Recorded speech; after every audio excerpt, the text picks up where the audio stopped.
Muy buenas noches, ¿qué tal? Bienvenidos a Espacio Abierto. Vamos a hacer esta noche una valoración de cómo ha ido este 2023 y para ello nos acompaña el portavoz de Ferrol en Común, Jorge Suárez. Jorge, muy buenas noches y gracias por venir. Muy buena noche, gracias por convidarme, como siempre. A grandes rasgos, ¿qué primera valoración harías así de este 2023?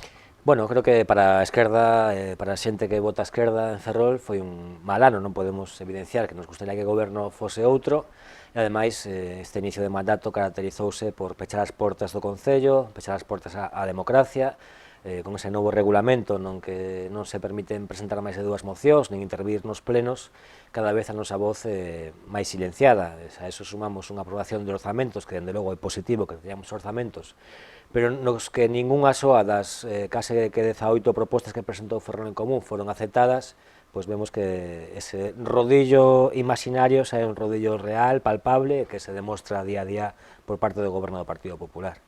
Con respecto a esas limitaciones que va a haber en los plenos, creo que en este último pleno del año va a ser la primera vez que se lleven a cabo estas medidas.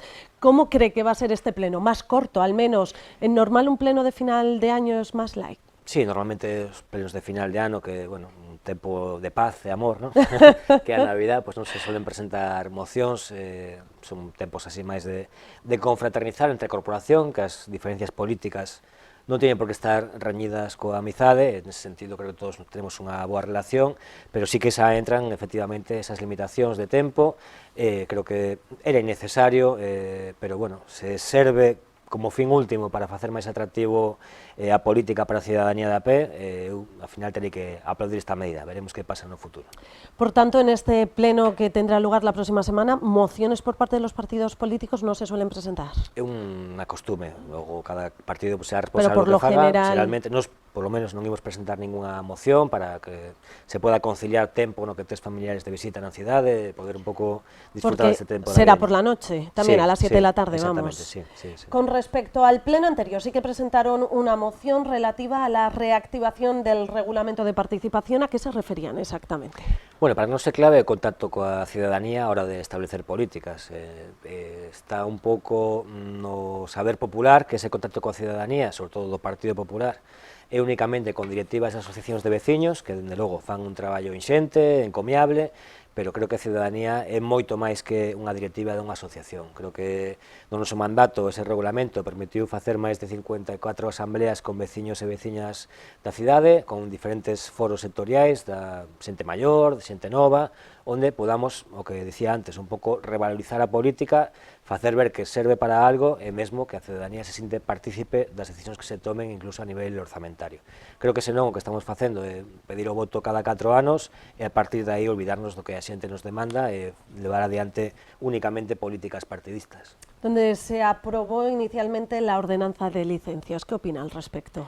Bueno, nos xa anunciamos no pleno que nos íbamos a reservar o noso dereito a presentar alegacións a esa ordenanza. Evidentemente, a axilidade na concesión de licencias é fundamental, unha das partes fundamentais para que un concello creza ordenadamente e ademais debe ser áxil, pero creemos que copiando e pegando a lei únicamente con ese modelo non vamos a chegar a ningún sitio. Ademais establece certa inseguridade xurídica consagrando o silencio positivo, é dicir que se non te responde podes comenzar unha obra, pero que logo vai haber unha inspección posterior que pode xerar máis prexuizos. Nos imos, como digo, a presentar alegacións, creemos que máis que un texto que xa ven recollendo a normativa autonómica os mesmos preceptos, o que facía falta era reforzar o persoal do Concello, se as licencias non van máis áxiles é porque o persoal está sobrepasado, hai moitísimas vacantes que non se cumpren e nós, como dixemos en campaña, como repetimos en cada pleno, compre parar todas as políticas, reforzar cada un dos departamentos do Concello, porque senón vai ser imposible de xestionar máis alá de anuncios propagandísticos como os que vimos nestes últimos días. Si hablamos de campañas electorales, anunciaba Ferrol en Común que se sumaba, nunca mejor dicho, a sumar Galicia para las próximas elecciones autonómicas. Sí, un compromiso político que tivemos sempre, nos sempre estivemos no mesmo lugar, na esquerda, a esquerda do Partido Socialista, e creo que somos unha parte fundamental para tratar de darlle a volta á situación e que ese Partido Popular que recorta nos centros de ensino públicos, que recorta a sanidade, que establece políticas de gasto dos fondos europeos con total arbitrariedade sen contar coa ciudadanía, pois sean revertidas, e para iso pois, temos un capital político que será maior ou menor dentro de Ferrol en Común, pero que poñemos a disposición de sumar para tratar de construir algo que pues, a xente que nos vota a nos que poda sentirse partícipe. Y de hecho el pasado viernes tuvieron un acto en el Centro Cívico de Canido, ¿qué tal foi? Bueno, pois foi un acto, eu creo que ilusionante, o Centro Cívico estaba cheo, había moitísimas problemáticas cidadás que se expuseron ali por parte dos mariscadores de Ferrol, por parte das AMPAs de Ferrol, por parte dos colectivos de arquitectos, de abogados, bueno, unha serie de colectivos que deron cumprida conta dos problemas que lles acucian, que non son escoitados polos poderes públicos, e tiñamos ali dos diputadas do Parlamento do Estado, como son Marta Lois e Verónica Martínez, que deron boa conta das problemas que os van a levar ao Parlamento, e creo que esa é a forma de facer política, escoitar, de trasladar ás institucións, estar en permanente contacto coa rúa. Moi satisfeitos, a verdade. Sí, hablamos del Parlamento, ayer se aprobaban los presupuestos de la Xunta de cara a 2024 y ahí estaba delante del Parlamento. Sí, creo que é fundamental para unha persoa que está circunstancialmente na política non perder o contacto coa ciudadanía.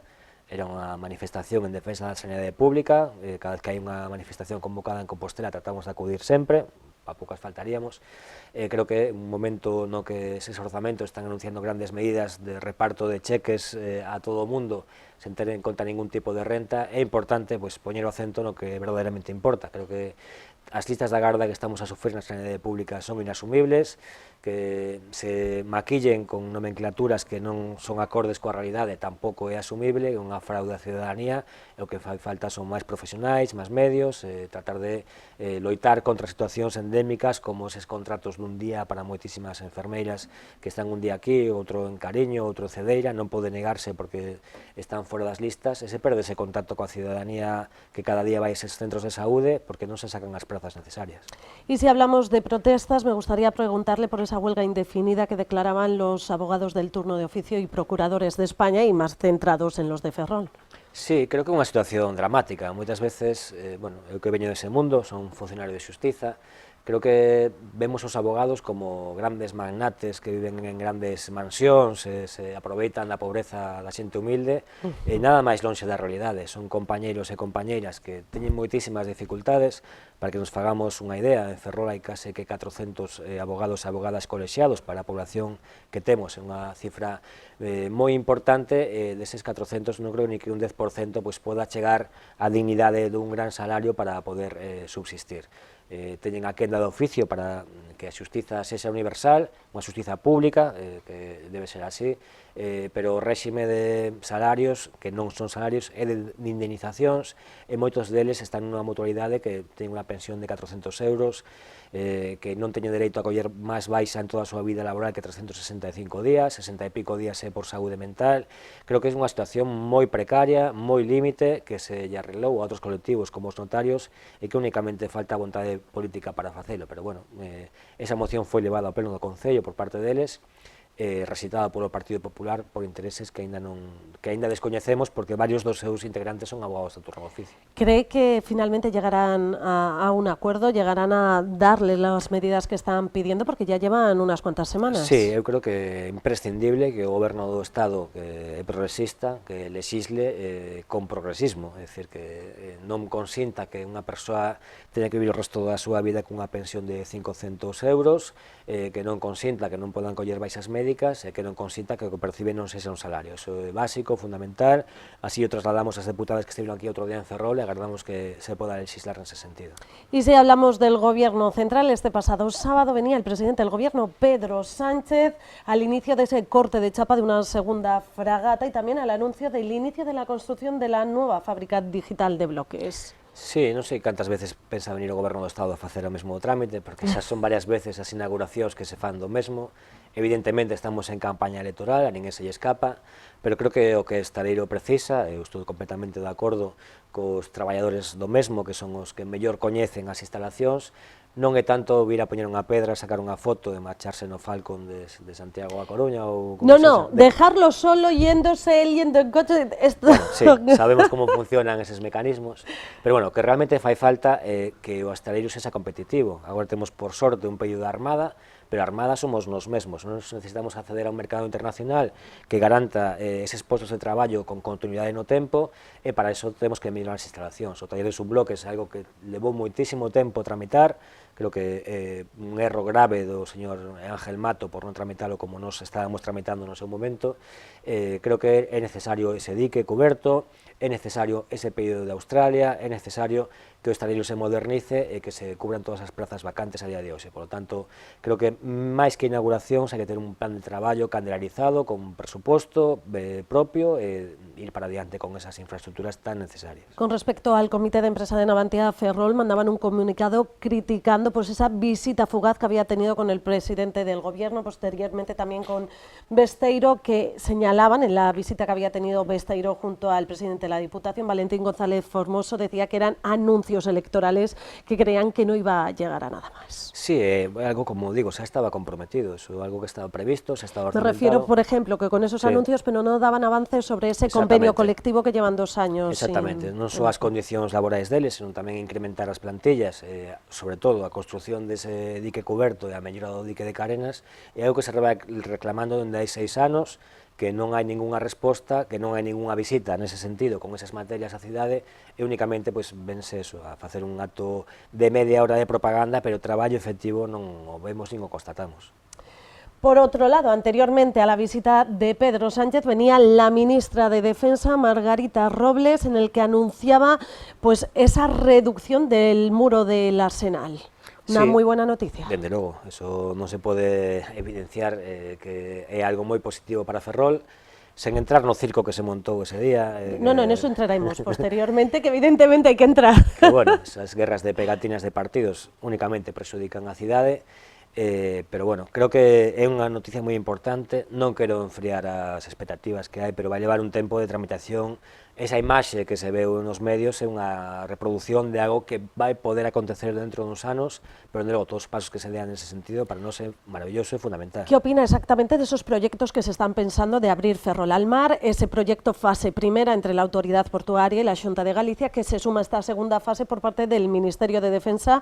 Va a ser un cambio radical de la ciudad que va a venir a bien. Sí, creo que ninguén no seu sano suizo pode decir que isto é algo negativo. Creo que sí que podemos quizáis dicir que ten que ser un primeiro paso, pero temos que avanzar máis. Eu creo que vivimos nun mundo cunha tecnoloxía moi avanzada, con suficientes medidas de seguridade, para que non só vexamos o Arsenal, senón que calquera día podamos pasear por dentro do mesmo con total normalidade e que a seguridade quede garantida con outros medios tecnolóxicos. Creo que eso sería o ideal, pero bueno, como primeiro paso, creo que é fabuloso que esa rúa Hermandiños que temos sempre tapada... Nosotros aquí al lado de los estudios, va a ser una maravilla el poder ver el mar. Sí, eu que vou moito por esa zona a correr e facer deporte, pois claro, eso é un cambio moi importante, moi ilusionante, e creo que, bueno, está nesa liña de hora de optimismo que vive a cidade dende hai un par de anos, pois cos pedidos do Naval, co Racing de Ferrol, que non se pode tampouco obviar, e coa carga de traballo que hai, e agora se acompañamos pois cun urbanismo ordenado que poda abrir a cidade ao mar, pois estupendo.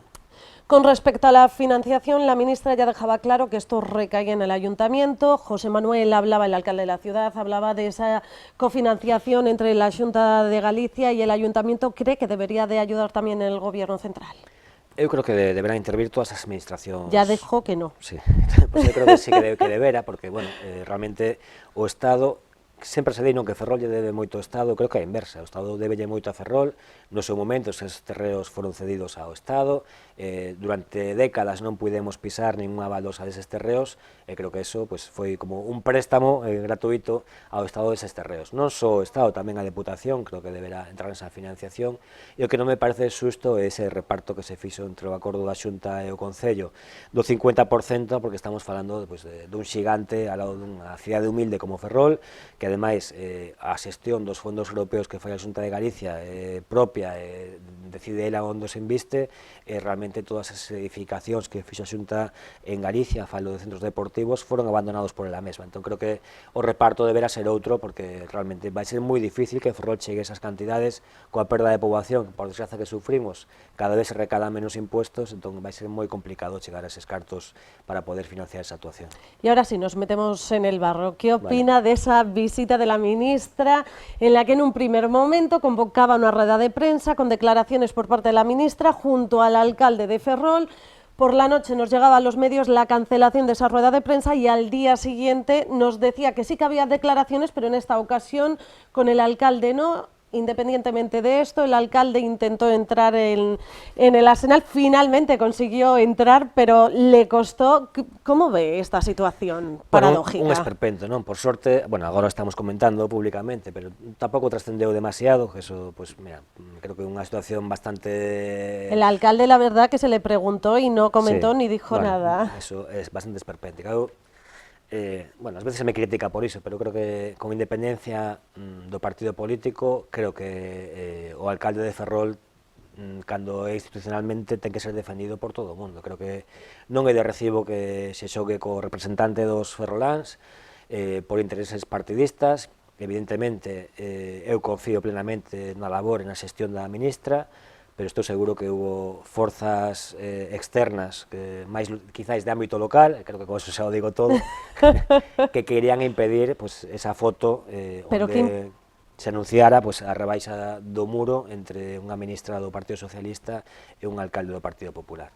Bueno, creo que evidentemente as reaccións dos días posteriores poñen de manifesto que, pues, como decía un amigo meu, humo e colillas han fumado. Entonces, parece claro de onde ven este esperpento que ao final... Pues, que tampoco fue invitado por la visita del presidente del gobierno, Pedro Sánchez, pero de nuevo el alcalde se presentó ahí. Sí. ¿Deberíamos de remar todos juntos independientemente del color político? Sí, eu son partidario deso, quero decir, nos cando falábamos e gobernábamos falábamos de rebaixar o muro, neste caso por a parte onde estaba a Escola Obreira, chegamos a un acordo rápido co almirante, co Estado, que nese momento era o Partido Popular, e co presidente da Deputación, que logo non se materializou, pero creo que hai veces que hai fins superiores ás ideoloxías que son en beneficio da cidade de forma obxectiva. En ese sentido creo que deberíamos aparcar a campaña para outro tipo de cuestións. Cambiamos de este asunto a hablar otro mucho más bonito, como es la programación para Navidad. ¿Qué le parece? Ya tenemos a Papá Noel en un iglú ahí en la plaza de Amboaje, sí. Y llega el tren el viernes. Magnífico. Vas a hacer las dos cosas. Bueno, non vou entrar moito no detalle, creo que hai unha páxina de contratos menores no Concello onde se pode ver o custo que supón unha celebración de Navidad en Ferrol. Evidentemente dinamiza a hostelería, dinamiza o comercio, dá gusto ver as rúas de Ferrol ateigadas de xente. A programación, eu invito a todo o mundo a ver o folleto, a veces podemos ver nunha das páxinas, por exemplo, pues, todos os días marcando a mesma programación, quero dicir, tampouco que sexa tan variada como podemos supoñer, pero bueno, un tempo no que eu comprendo que a día de hoxe entramos nun dinamismo de cidades que queren todas ter a mellor programación de Nadal, non estamos á altura de Vigo, es lo que iba a decir, no. Pero, bueno, evidentemente, todo o que sexa dinamizar, mentres non se capten recursos de outras actividades máis necesarias, máis sociais, pues nos oímos aprobar. Si que, por exemplo, non podemos aprobar, pues estamos de acordo con que na Praza de España se instalen esas actuacións de entretenimento, pero os cartos cos que se pagan son cos de mocidade. Nos pensamos que a mocidade ten dereito a outro tipo de investimento que xenere máis emprego, máis participación, pero, bueno, é algo que é inevitable a día de hoxe nos tempos que vivimos. Por otro lado, se anunciaba esta semana que las obras del Mercado de la Magdalena finalizarán antes de que finalice el año. Buenas noticias, algo también que parece que las cosas van lentas. Sí, nos estábamos moi preocupados porque realmente os fondos EDUSI, que, bueno, non é agora por sacar a pancarta publicitaria, pero foron conseguidos de millóns de euros o Mandato de Ferrol en Común, teñen como límite de gasto o 31 de decembro, parece que a Rúa San Francisco e o Mercado da Magdalena peligraban, logo de perder xa 1,7 millóns de euros por non ter un plan de mobilidade que votaron en contra BNG e Partido Popular. parece que se vai a perder máis investimento público. Realmente agora parece que non vai ser así, o cal pues, é positivo por ver as obras rematadas, que sempre son molestas, pero tamén para poder catar máis fondos e demostrar que sabemos como gastarlos. Y si hablamos de fondos, desde Ferrol en Común criticaban el reparto de los fondos del POS de la Diputación da Coruña para Ferrol.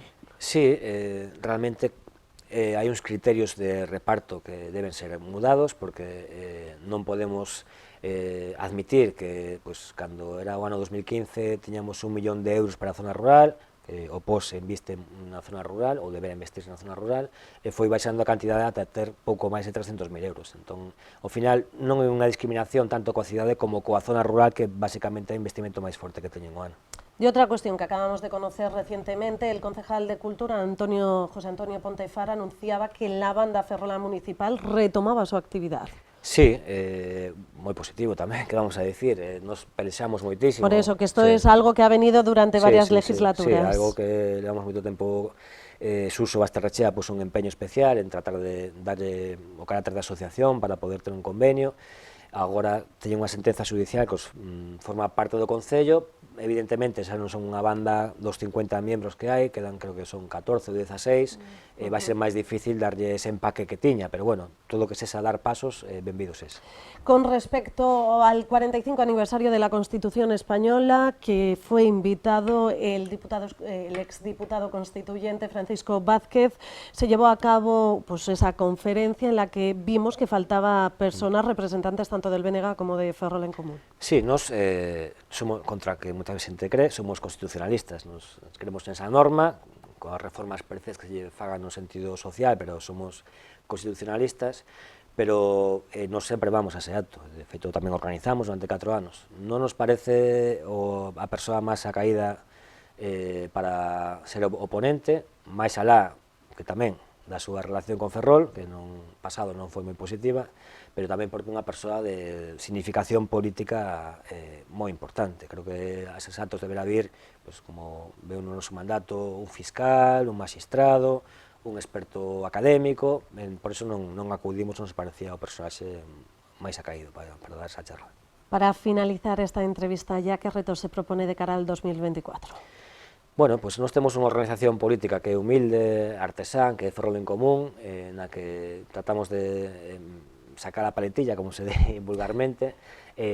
O noso reto é seguir medrando como organización, demostrar que somos xente, que ainda que somos xente como calquera cidadán, tratamos de facer a política con rigor, en beneficio da ciudadanía, tratar de construir algo que nos vuelva a dar unha opción no futuro próximo dende o municipalismo de mudar as cousas. Ese vai ser o noso empeño político. ¿Se prevé tiempos otra vez de nuevo álgidos con esta cercanía a las elecciones autonómicas? Seguro, seguro. Eu xa estou afilando os cuchillos, que teña guardados na maleta logo de tantas citas electorais, pero sí, creo que é unha cita importantísima.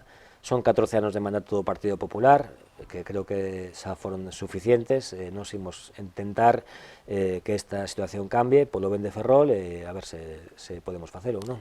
Jorge Suárez, muchas gracias por venir a Espacio Abierto y felices fiestas. Igualmente, muchas gracias.